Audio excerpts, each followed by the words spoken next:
Bienvenidos a Naxos, esto es música clásica. Hoy les quiero presentar el nuevo álbum del violinista argentino Tomás Kotik. En este álbum, Tomás Kotik interpreta las sonatas y partitas para violín solo de Johann Sebastian Bach, en una grabación que realizó para el sello discográfico Centaur en el 2019, grabación que fue realizada en la Universidad de Portland, en donde también se desempeña como profesor de violín. Como apertura de este podcast, escuchamos el adagio de la suite en sol menor de Bach, BWV 1001, que les propongo escuchar hasta el final.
Tuve el placer y el privilegio de realizar una entrevista a través de internet a Tomás Kotik, y lo primero que le quise preguntar fue que nos hablara un poco de él a modo de presentación y por supuesto que nos comente lo que representa para él como artista interpretar y grabar las sonatas y partitas para violín solo de Bach.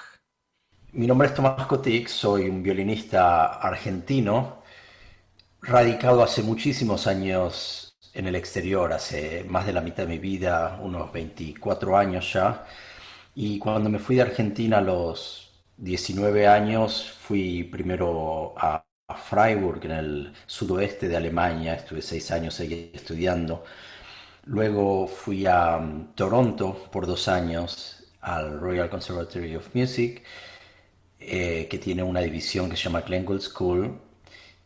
Luego de eso, New World Symphony, que es una orquesta maravillosa que trabaja en Miami Beach y hace audiciones en todo Norteamérica. Estaban audicionando en Toronto, yo no tenía idea de qué se trataba. Hice la audición, terminé entrando y mis amigos me recomendaron que fuese porque era algo aparentemente muy prestigioso. Yo no tenía mucho interés al principio, terminé yendo desde Toronto a Miami. Luego de eso gané una plaza como profesor y como miembro de un cuarteto en Texas, en el medio del Panhandle, en Texas.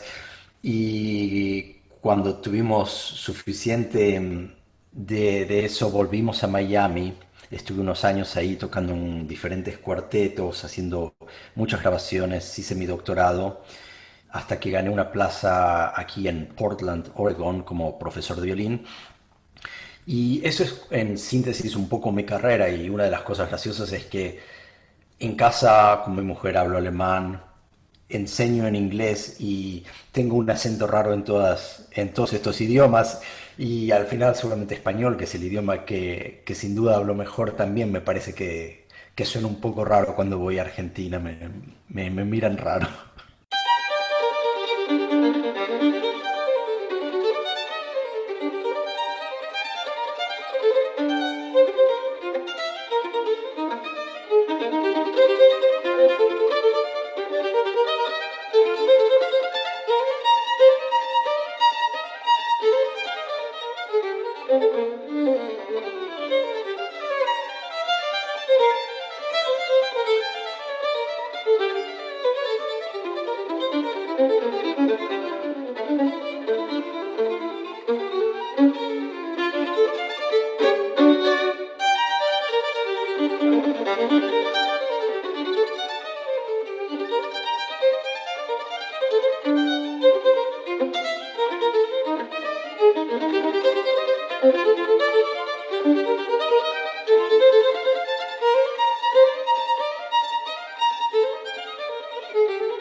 Sin duda, como vos mencionás, son obras icónicas y si me decías hace 20 años o incluso hace 10 años que iba a grabar la serie de sonatas y partitas, hubiese tenido miedo de repente.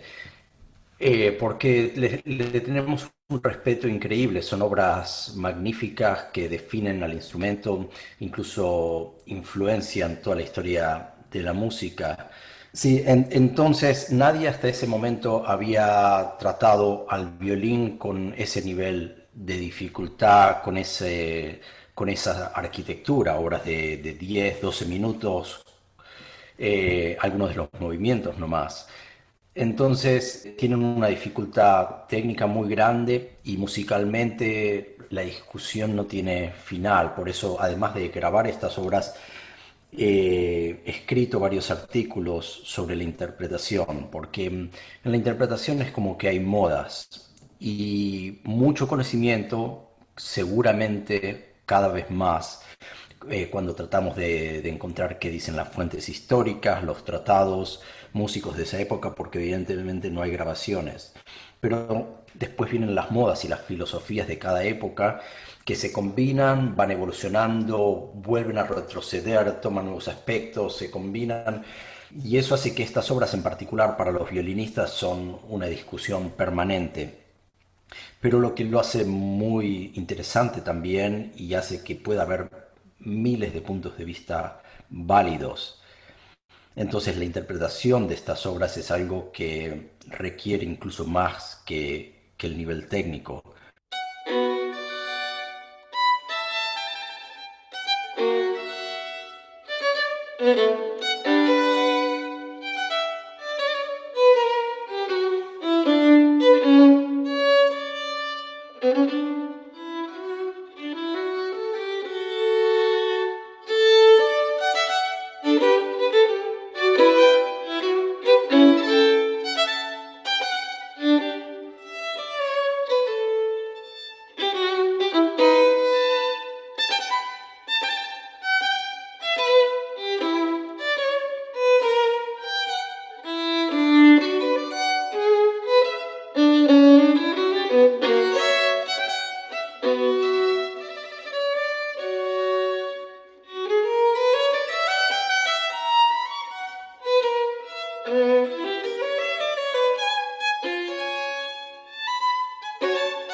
Uno de los elementos más importantes y también más discutidos dentro de la interpretación de las obras barrocas es sin lugar a dudas lo que se refiere a la notación musical. Pero Tomás Kotik nos comenta también cómo investigó este repertorio desde la incorporación del arco barroco y vean lo que nos dice al respecto. Hace muchísimos años, hace unos 20 años, que tengo un arco barroco. Yo diría que en principio soy un violinista moderno, por así decirlo, si tenemos que poner etiquetas, pero hace 20 años que experimento con un arco barroco, siento que nos ayuda a entender el fraseo, el estilo, y técnicamente hace muchas cosas que sean más naturales y sobreentendidas. Y hace unos 8 años, cuando grabé una de estas obras para otro disco por primera vez, estaba en la sala donde grabé, hice test para ver el sonido y probé con los dos arcos, con el arco moderno que uso en general, que es un Sartori de 1900, y con el arco barroco, y fui a escuchar a la cabina el sonido y decidí qué arco usar en el momento por estéticamente lo que más me gustó, que nuevamente es un poco diferente en la grabación que en la sala. Entonces, y desde ahí empecé a usar siempre, aunque sea para estas obras de Bach, el arco barroco. Siento que ayuda en el estilo, ayuda a no hacer acentos falsos. Y mi interpretación viene un poco desde ese lado. Yo diría que es un poco tomando aspectos de la técnica moderna en cuanto a entonación, en cuanto a tratar de tener una técnica muy desarrollada usando cuerdas que son más fácil de mantener afinadas y que responden bastante rápido y que proyectan con el fraseo del arco barroco. Y entonces en mi investigación me concentro en las pocas cosas que podemos saber desde esa época, y son detalles pero que para nosotros los músicos son importantísimos, como dónde empezamos los trinos, cómo es los acentos, cómo se tocan los acordes, las dinámicas, cómo se relacionan a lo que intentamos hacer para otros estilos musicales, como los tipos de entonación. Hay miles de tipos de entonación, de Pitágoras, lo que llamamos jazz intonation, equal temperament, y muchísimas más. Entonces, que buscamos cómo traer las diferentes voces que están eh, en estas obras, y que muchas veces tenemos fugas de 4 voces que tocamos solo con el violín, cómo hacer para que se escuchen bien y que los oyentes puedan seguir la música, el tema de notes inegals, cómo hacer las notas con puntillos, si exagerarlas o no. Entonces hay muchísimos aspectos que, leyendo lo que escribieron contemporáneos de Bach, nos puede dar una idea de cómo podría haber sonado esta música. Nunca lo vamos a saber, son solo especulaciones, y que en mi caso no las tomo en forma dogmática, pero solamente para inspirar, y sí para decir que, bueno, hay ciertas maneras de interpretar que casi seguro son inapropiadas estilísticamente.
Se creen que estas sonatas y partitas fueron escritas para un violinista y amigo famoso en esa época de Bach que se llamaba Pisendel, pero también pudieron ser escritas para él mismo, ya que Bach, además de ser un eximio organista y un gran clavecinista, era también un gran violinista.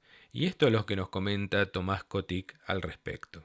Sí, sí, como decís, era un violinista muy bueno, lideraba la orquesta desde el violín, más que desde un instrumento eh, de teclas, un keyboard instrument.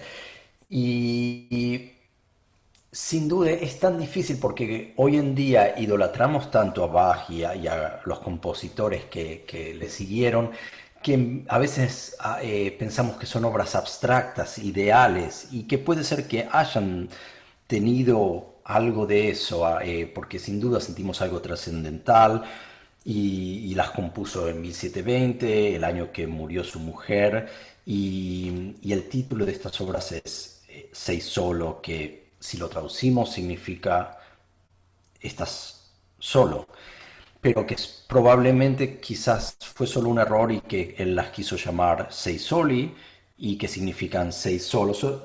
Todo eso no lo sabemos y también sabemos que no significa que aunque haya sido un año difícil, que es algo que podemos suponer, no significa que todas las obras que compuso en ese año vengan a representar el estado en el que él se pueda haber encontrado.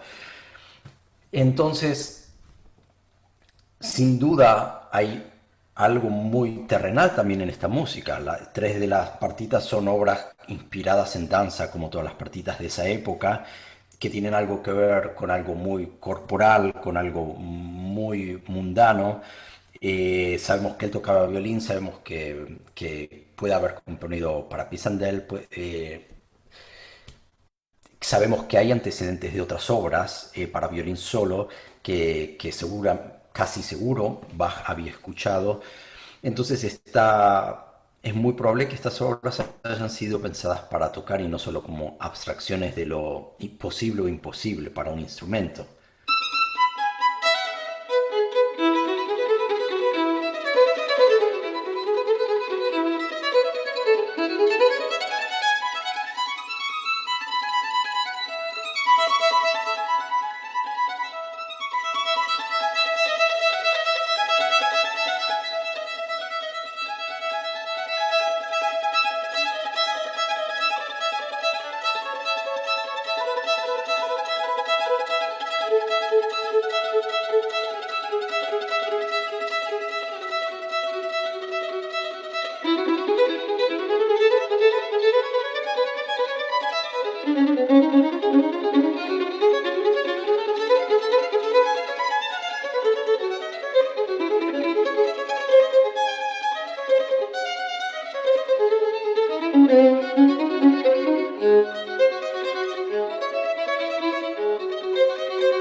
Las sonatas viene de lo que llamamos sonata de Chiesa y siempre son cuatro movimientos, en estos casos a veces tenían tres, pero es lento, rápido, lento, rápido. Siempre empiezan con una introducción, generalmente un adagio, un grave, después sigue con una fuga, con melodías que van repitiendo un tema en diferentes voces y con diferentes inversiones y desarrollos.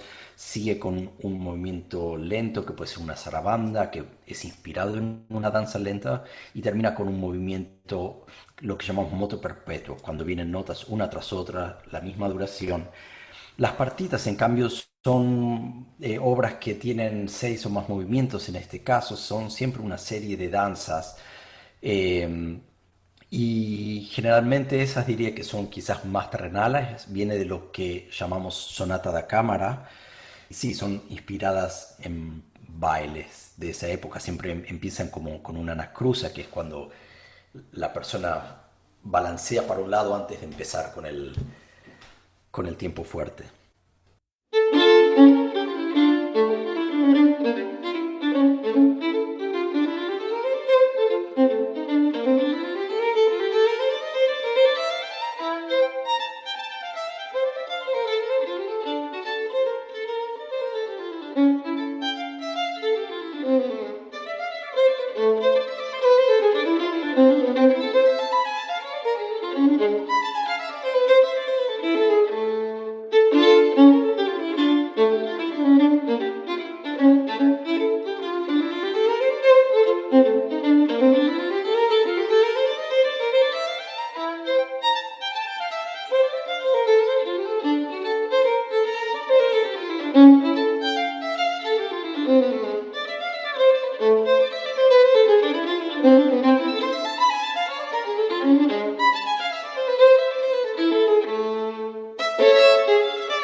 Para Tomás Kotik, las grabaciones son sumamente importantes, tan importantes como los conciertos, y esto es lo que nos comenta al respecto. Es muy interesante como en ciertos aspectos, para mí hace muchísimos años las grabaciones es un arte en sí mismo. Es algo muy personal y tiene que ver con la noción de trascendencia, con la noción de legado, con la noción de poder capturar físicamente algo que es efímero. Y todo eso tiene que ver con lo que está pasando en cuanto que la grabación es una manera que desde siempre me ha permitido comunicarme a través de la distancia, llegar a lugares donde nunca hubiese podido llegar por lo lejos y por la difusión y por la cantidad. Entonces, si pensamos que mi álbum anterior de Mozart eh, fue pasado en Spotify 2 millones de veces, es algo que yo no podría haber tocado desde que se salió ese álbum para 2 millones de personas. Entonces es algo increíble y un algo artístico, y creo que en ese sentido lo que está pasando ahora, y solo en ese sentido, a veces pienso, yo sigo haciendo lo que venía haciendo en gran sentido. Las horas que paso estudiando en casa, la manera de pensar del proyecto artístico, la manera de pensar en la música, de transmitir y de llegar, ese es un trabajo que no ha cambiado en nada, porque yo siempre lo vengo haciendo. Y después está toda la cuestión de que también es escalofriante para mí. Una de las cosas que me conmueve es pensar, bueno, cuando la próxima vez que yo esté en un escenario mirando, y es una sensación que me emociona, porque pensar en la próxima vez que pueda comunicarme directamente con la gente, si bien hace 15 años que vengo haciendo grabaciones y que eso me resulta igual de importante que tocar en vivo, es un contacto, es algo completamente diferente. Entonces, para como músicos, creo que es algo muy interesante lo que está pasando, lo que vamos a aprender y también como sociedad, y esperemos que va a haber resultados, además de lo terrible de esta situación, muy productivos. Sin ir más lejos, yo enseño en Portland State University, y todo esto me ha forzado a crear cursos online y buscar recursos cuando estoy enseñando a través de internet, de mandar partituras electrónicas, anotar en el momento cosas, complementar con diferentes materiales. Entonces hay efectos positivos que si mañana vuelvo a enseñar y tocar en público, va a haber muchos desarrollos que van a estar complementados, si lo queremos ver en el lado positivo.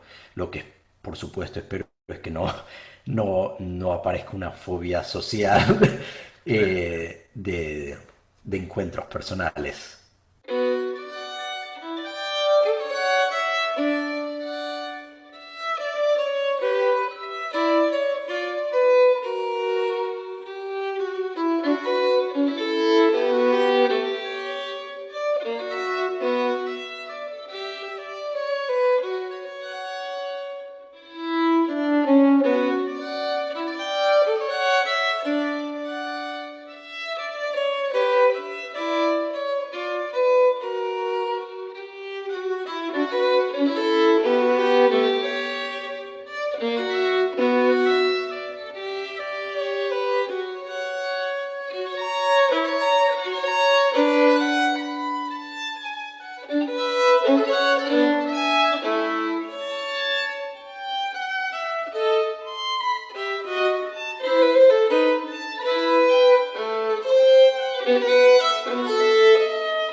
Sí, eso es la noción esa de trascendencia y legado, y eso es la razón por la que yo empecé a tocar música. Yo cuando tenía 5 años en Argentina escuché un disco de los solistas de Zagreb. Mis padres vienen de las ciencias y toda mi familia. Y el sonido de esa grabación me conmovió de tal manera que les pedí a mis padres empezar. Me tardó 3 años de insistencia, pero fue por una grabación y por ese sonido. Entonces lo que tienen las grabaciones es que pueden llegar a cualquier lugar, en cualquier momento, 30 años desfasadas y pueden cambiar una vida. Entonces, a veces, mientras yo soy músico y te conté de la investigación que hago y las horas que paso tratando de encontrar detalles y esto, al final, algunas de las grabaciones que más influenciaron mi vida no vienen desde una elaboración intelectual de las razones por las que hicieron.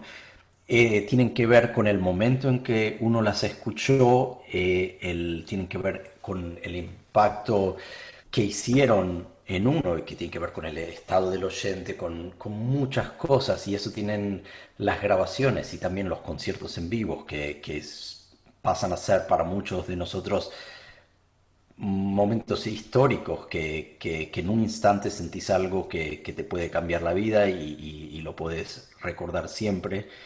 Y la esperanza es que con las grabaciones, bueno, por un lado es una necesidad artística y por el otro esperar que realmente lleguen y contacten al oyente en este momento que coincide con un momento muy difícil para la humanidad, pero también en el futuro. Y, y esa es la razón que voy a continuar haciendo lo que hago.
Durante esta entrevista, Tomás Kotik también nos habla acerca de su rica discografía y lo que representa para él como músico argentino la música de Astor Piazzolla. Mira, siguiendo mi discografía, yo empecé, mi primer disco fue con obras de Schubert, que había tenido ganas de grabar por muchísimos años, y después terminé haciendo las obras completas de Schubert para violín y piano.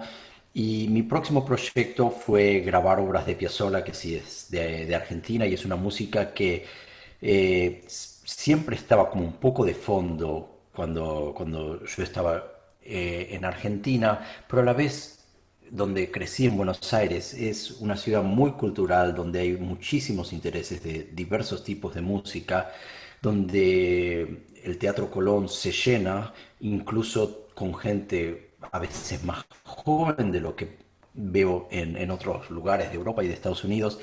Y creo que culturalmente, con todos los vaivenes y dificultades que ha habido en los últimos 40 años, para no hablar de más, siempre ha habido culturalmente una gran diversidad y una gran riqueza. Siempre las orquestas y los solistas famosos llegaban, siempre ha habido músicos que hicieron carreras espléndidas en Argentina y en el exterior y muy buenos didactas. Y entonces creo que en cierto sentido, aunque cuando fui al exterior y tuve la posibilidad de acceder a escuelas muy buenas y profesores que me formaron y ambientes artísticos que me enriquecieron y me desafiaron quizás más, viví toda la música clásica y en el fondo esa música de Astor Piazzolla, que casi 3 grabaciones y estoy pensando en la próxima, y me encanta y me llega mucho. Y después, bueno, he hecho música, como te digo, música clásica y romántica temprana. Mozart, Schubert, es algo que siento muy, muy cercano, y creo que mucha gente en Latinoamérica también ha vivido esa cultura europea, quizás más que en otros lugares del mundo, paradójicamente.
Para más información acerca de esta grabación, pueden consultar nuestro sitio web www.naxosenespañol.com, en donde también podrán abonarse a nuestro boletín de forma gratuita.